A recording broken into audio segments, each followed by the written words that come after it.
yaitu anggota Polri hanya dapat menduduki jabatan di luar kepolisian setelah mengundurkan diri atau pensiun dari dinas kepolisian. Artinya, apabila dipahami dan dimaknai secara tepat dan benar, tanda kutip mengundurkan diri atau pensiun dari dinas kepolisian adalah persyaratan yang harus dipenuhi oleh anggota Polri untuk menduduki jabatan di luar kepolisian.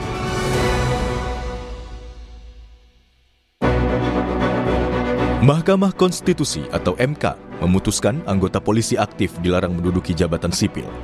Larangan ini dikuatkan usai MK mengabulkan gugatan terhadap Undang-Undang Nomor 2 Tahun 2002 tentang Kepolisian Republik Indonesia. Mahkamah Konstitusi menegaskan frasa atau tidak berdasarkan penugasan dari Kapolri yang termuat dalam penjelasan pasal 28 ayat 3 Undang-Undang Polri tak lagi memiliki kekuatan hukum mengikat. Dalam penjelasan pasal 28 ayat 3 Undang-Undang Nomor 2 Tahun 2002 tentang Kepolisian Negara Republik Indonesia, Lembaran Negara Republik Indonesia tahun 2002 Nomor 2, tambahan Lembaran Negara Republik Indonesia Nomor 4168 bertentangan dengan Undang-Undang Dasar Negara Republik Indonesia tahun 1945 dan tidak mempunyai kekuatan hukum mengikat. Menteri Hukum Supratman Andi Aktas menilai putusan MK bersifat final dan mengikat. Meski demikian, ia menganggap putusan MK tersebut tidak berlaku surut, sehingga polisi yang terlanjur menduduki jabatan sipil tak diwajibkan mundur. Supratman juga menyebut nantinya tim reformasi Polri bakal berdiskusi soal kementerian dan instansi mana saja yang dapat diduduki anggota Polri. Hal tersebut bakal diatur dalam revisi Undang-Undang Polri. Menurut saya terkait dengan putusan MK bersifat final. Tetapi menurut saya yang sudah terjadi itu artinya tidak berlaku. Dalam pengertian bagi mereka yang akan diusulkan menduduki jabatan berikutnya ke jabatan sipil, kalau tidak berkaitan dengan tugas pokok kepolisian, wajib untuk mengundurkan diri atau pensiun. Tapi bagi mereka sekarang yang sudah menjabat sekarang, kecuali kepolisian menarik, kemudian, tapi mereka tidak perlu mengundurkan karena kan mereka sebelum putusan MK mereka sudah menjabat itu. Nah karena itu nanti sebagai tim reformasi Polri juga nanti kita akan bicarakan menyangkut terkait kementerian mana sih yang sebenarnya punya keterkaitan dengan tugas fungsi pokok kepolisian di luar seperti yang ada sekarang. Menteri Pendayagunaan Aparatur Negara dan Reformasi Birokrasi Menpan RB Rini Widiantini mengatakan pihaknya bakal mengevaluasi terhadap jabatan-jabatan sipil yang diisi oleh polisi dan akan membahasnya dengan institusi Polri dalam waktu dekat. Kita belum melakukan itu, kita nanti akan undang Polri dan kita sekarang sedang memetakan di mana-mana saja begitu ya.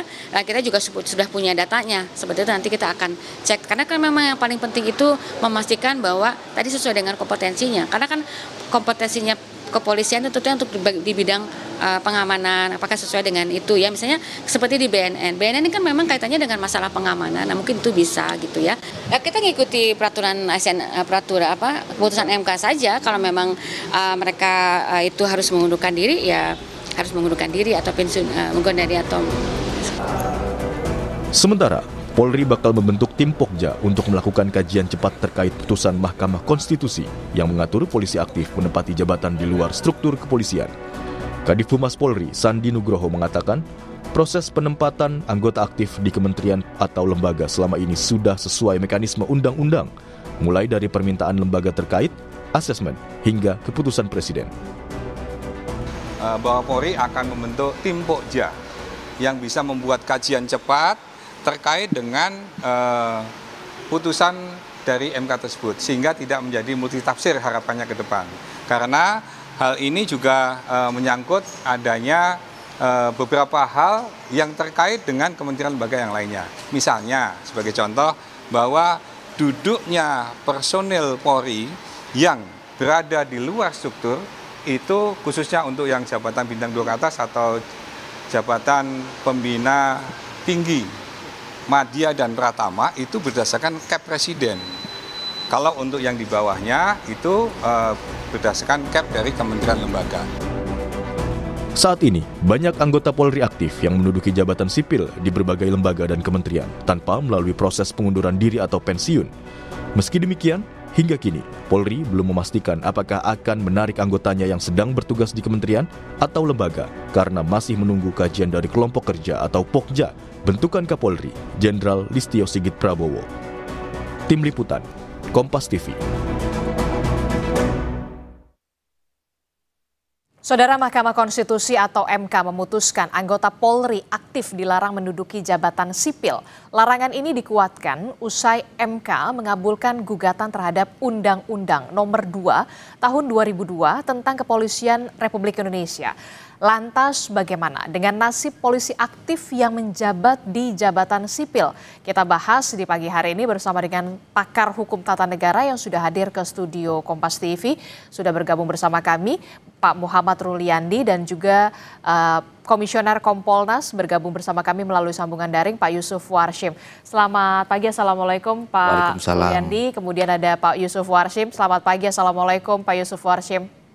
Waalaikumsalam, selamat pagi, salam sehat. Oke, salam sehat. Begitu, salam sehat walaupun kita sehat, tapi kita kayaknya rada-rada bingung nih ya dengan keputusan MK ini nih soal bagaimana larangan polisi aktif menduduki jabatan sipil. Karena apa? Kenapa kita bingung? Karena masing-masing punya tafsir yang berbeda.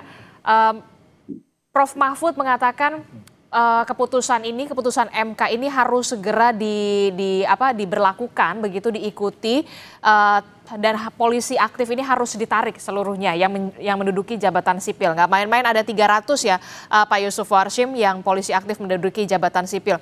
Kemudian ada pernyataan berbeda lagi, ini dari Menteri Hukum, kalau sudah terlanjur menduduki jabatan sipil ya sudah, karena ini berlaku surut. Nah, saya ingin tahu dari kacamata Pak Ruliandi sebagai pakar hukum tata negara, dari keputusan Mahkamah Konstitusi ini jadi sebenarnya seperti apa ini? Ya, pertama gini ya, di Undang-Undang MK itu ada ketentuan yang mengatakan putusan MK yang dikabulkan maka dimuat dalam berita negara. Keputusan MK yang sudah dikabulkan itu diperintahkan untuk dimuat dalam berita negara. Oke. Apa artinya? Berita negara itu artinya punya kekuatan mengikat kepada pemerintah, DPR, penyelenggara negara, masyarakat, semuanya. Dan wajib diikuti. Wajib ditindaklanjuti. Nah, pertanyaannya, yang dikabulkan berarti ada di amar putusan. Oke. Karena amar putusannya, putusan 114 ini adalah mengabulkan gugatan pemohon untuk seluruhnya. Menyatakan frase dalam penjelasan ya, pasal 28 ayat 3, sepanjang frase atau tidak berdasarkan dengan penugasan Kapolri dinyatakan bertentangan dengan Undang-Undang 45. Kemudian memerintahkan untuk mencabut pasal tersebut kan gitu. Tidak ada perintah untuk Polri harus mengundurkan diri. Tidak ada di amar putusan itu? Tidak ada. Nah, sekarang kita analisa pasal 28 ayat 3 itu penjelasannya yang diuji oleh MK itu ngomongin apa? Itu kan kembali ke batang tubuh pasal 28 itu. Ada 3 ayat di sana. Ayat 1 mengatakan Polri tidak boleh berpolitik praktis. Ya. Polri tidak boleh berpolitik praktis. Ya, itu sudah jelas. Ayat itu jabatan-jabatan politik praktis. Ya. Kepala daerah. Betul. DPR. Betul. Menteri. Ya, gubernur, bupati, wali kota. Ayat 2-nya ya, ayat 2-nya itu adalah Polri tidak punya hak memilih dan dipilih. Nah, ayat 3-nya mengatakan Polri bisa menduduki jabatan di luar struktur Polri, ya kan, dengan syarat dia mengundurkan diri atau pensiun. Nah, yang di dalam penjelasan itu katakan yang dimaksud dengan jabatan di luar struktur Polri adalah jabatan yang tidak punya sangkut pautnya dengan Polri. Berarti tidak ada hubungannya dengan Polri, tidak ada kaitannya dengan tugas Polri. Nah, makanya disebut jabatan politik praktis. Tadi menteri, DPR, gubernur, bupati, wali kota. Tidak boleh diisi oleh anggota Polri, harus mundur. Nah, jadi konteks penjelasan pasal 28 ayat 3 itu ya ke sana. Nah, bagaimana dengan halnya jabatan-jabatan sipil di luar itu ya, kementerian lembaga yang bisa diisi oleh Polri, maka dikembalikan kepada Undang-Undang Polri. Itu diatur di dalam peraturan pemerintah tentang manajemen PNS ya, PP nomor 11 tahun 2017 pasal 148 ya. Ayat 4 itu mengatakan bahwa jabatan ASN itu menyesuaikan Undang-Undang Polri. Nah, Undang-Undang Polri mengatakan tugas pokok Polri ada di mana? Ada di dalam pasal 13. Ada 3 tugas pokok Polri. Pertama, Harkantipmas.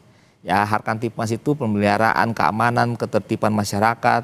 Ya boleh menempatkan BIN, Bakamla di sana boleh ya, itu contoh ya. Kemudian misalnya yang kedua penegakan hukum. Tugas pokok Polri ada KPK, ada BNN ya kan, ada OJK ya kan. Itu boleh di sana. Yang ketiga dalam rangka perlindungan, pelayanan, pengayoman masyarakat. Itu dalam rangka apa? Penempatan di kementerian-kementerian. Karena apa? Di pasal 2 Undang-Undang Polri mengatakan Polri adalah melaksanakan salah satu fungsi pemerintah negara di bidang Harkantipmas, di bidang penegakan hukum, di bidang pelayanan pengayoman masyarakat. Artinya pelayanan masyarakat itu sebetulnya dalam arti yang seluas-luasnya government, pemerintahan. Jadi kalau ditempatkan jadi sekjen, jadi dirjen itu tergantung pada undang-undang ASN-nya. Nah, oleh karena itu di undang-undang ASN ya, kita kembali ke Undang-Undang Polri sebelumnya ya. Undang-Undang Polri itu dalam penjelasan umum sudah mengatakan Undang-Undang Polri sudah menampung Undang-Undang Pokok Kepegawaian, yaitu apa? Undang-Undang 43 tahun 99.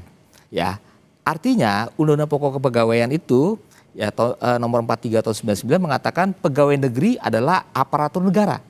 Sehingga dirubahlah dengan Undang-Undang ASN, ya kan?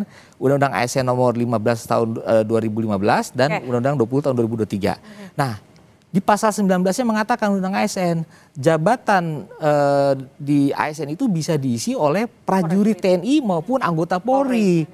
Nah, ini kan berarti dibolehkan Undang-Undang ASN itu dengan peraturan pelaksananya PP nomor 11 tahun 2017 sebagaimana diubah dengan PP 17 tahun 2020 yang mengatakan pasal 153 harus ada permintaan dulu dari kementerian itu.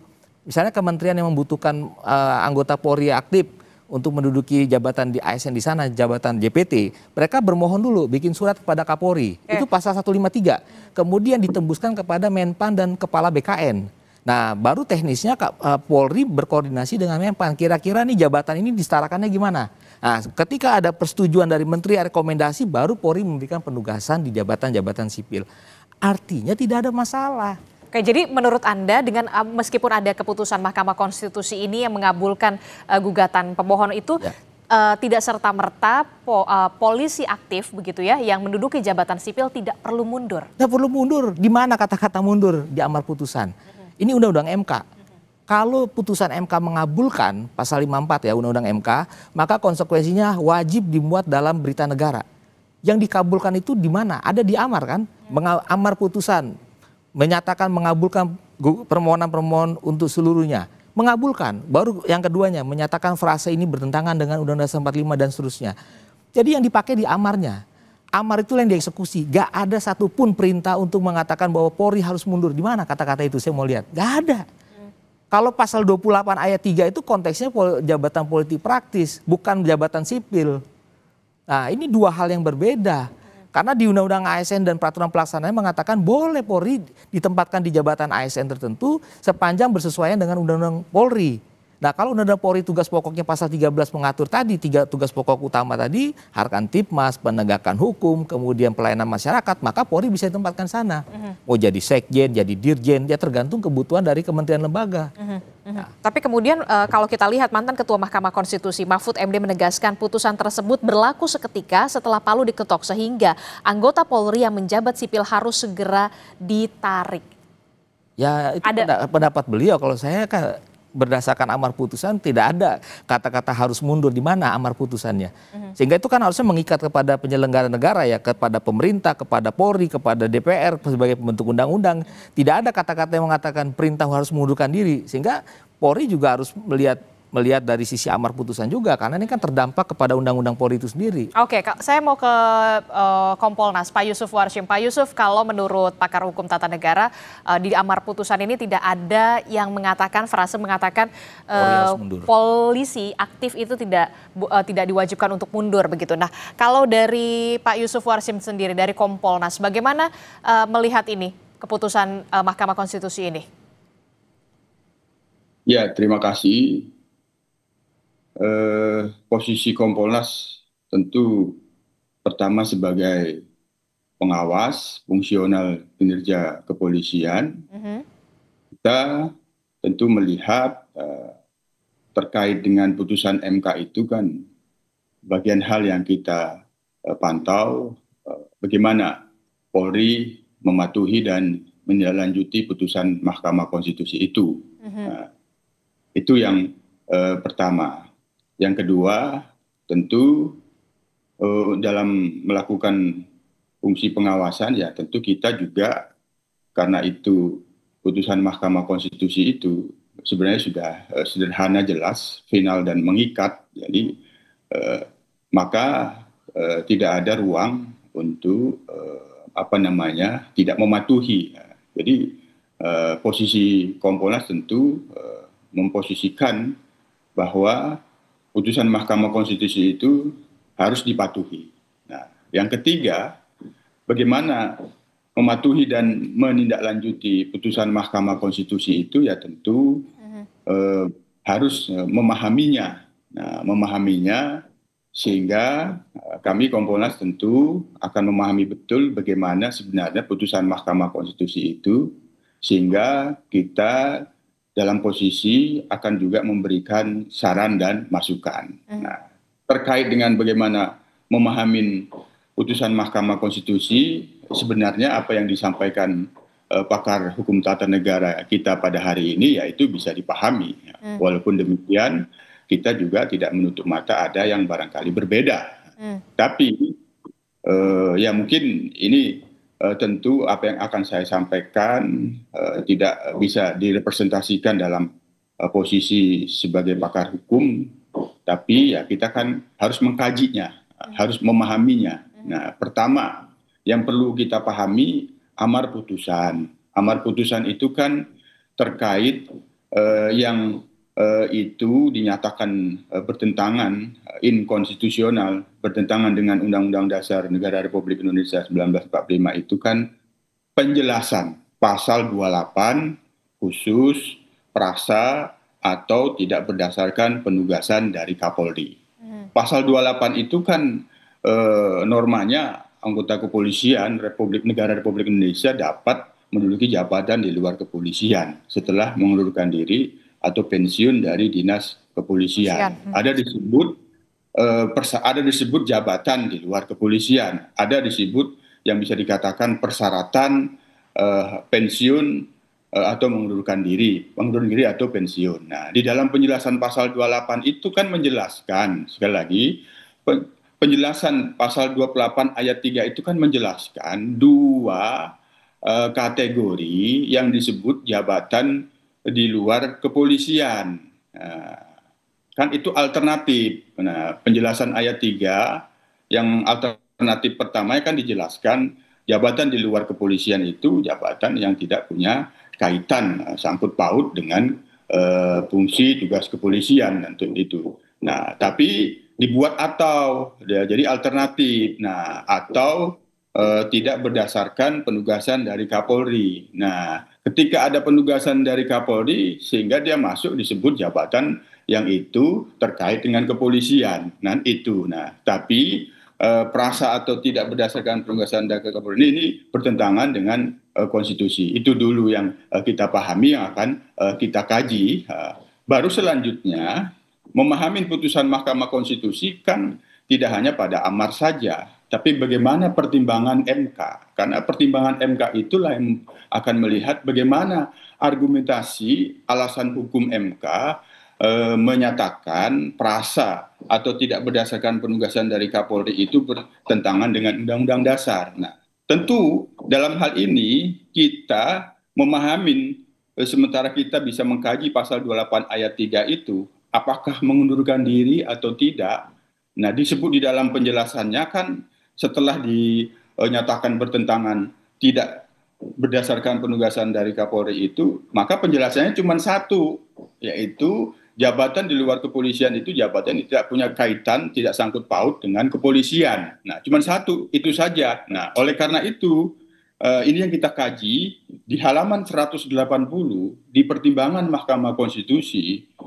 Di putusan itu disebutkan oleh Mahkamah Konstitusi, Mahkamah perlu menegaskan jabatan yang mengharuskan anggota Polri mengundurkan diri atau pensiun dari dinas kepolisian adalah jabatan yang tidak mempunyai sangkut paut dengan kepolisian. Nah, dengan merujuk Undang-Undang Nomor 20 Tahun 2003 tentang ASN, dan jabatan tersebut disebutkan di dalam pasal 13, ada jabatan manajerial dan ada jabatan non-manajerial. Di dalam Undang-Undang ASN sendiri ada jabatan tertentu yang itu dapat diisi dari anggota TNI dan anggota Polri.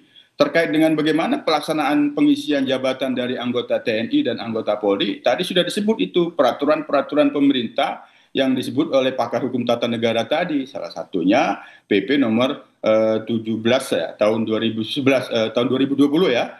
PP nomor 17 tahun 2020. Nah, di situ mensyaratkan pengisiannya itu tidak suka-suka Polri. Ada permintaan, karena pengisian jabatan tertentu itu kan mekanismenya permintaan dari instansi pusat, itu di pusat. Nah, jabatan tertentu di dalam penjelasan, kalau di dalam pertimbangan MK ini sebenarnya dimaksud. Nah, sekali lagi ini yang harus dikaji dan dipahami sehingga nanti Kompolnas kami memberikan saran dan masukan. Seiring ini juga dari pihak Polri kan terlihat itu sebenarnya substansinya pasti mematuhi putusan Mahkamah Konstitusi, dan bagaimana mematuhi dan menindaklanjuti kita pantau membentuk kelompok kajian ya. Barangkali yang harus dikaji itu kan terkait dengan jabatan-jabatan yang itu tidak punya kaitan dengan jabatan dengan kepolisian, dengan fungsi tugas dan kepolisian. Oleh karena itu tentu menindaklanjuti dan mematuhi putusan Mahkamah Konstitusi ini tidak melibatkan instansi lain. Salah satunya adalah Kementerian Pan-RB. Itu juga perlu mendapatkan posisi jelas, karena pengisian jabatan yang dari anggota TNI dan anggota Polri itu sesungguhnya diatur di peraturan pemerintah. Namun inilah yang sekali lagi kita akan memberikan saran dan masukan, akan memberikan kajian, sementara kita bisa menyampaikan sesungguhnya berdasarkan, sekali lagi, ini kan yang tertulis, berdasarkan pertimbangan Mahkamah Konstitusi di halaman 180, Mahkamah perlu menegaskan jabatan yang mengharuskan anggota Polri mengundurkan diri atau pensiun dari dinas kepolisian adalah jabatan yang tidak mempunyai sangkut paut dengan kepolisian. Ini ya juga harus dikaji dan dipahami. Walaupun terkait dengan amar itu menyatakan frasa tidak berdasarkan penugasan dari KPN itu bertentangan dengan Undang-Undang Dasar, tapi memahami putusan MK itu tentu juga memahami bagaimana pertimbangan MK di dalam memberikan putusan tersebut. Oke, saya mau ke Pak Ruliandi. Pak Ruliandi, berarti kalau misalkan menurut statement Anda seperti itu, keputusan MK tidak berimplikasi apapun dong dengan Polri saat ini gitu? Ya. Jadi putusan MK itu tidak berimplikasi terhadap penugasan jabatan sipil Polri di kementerian lembaga. Ya, karena dengan adanya putusan MK maupun tidak ada putusan MK sekalipun itu tidak memberikan dampak apapun.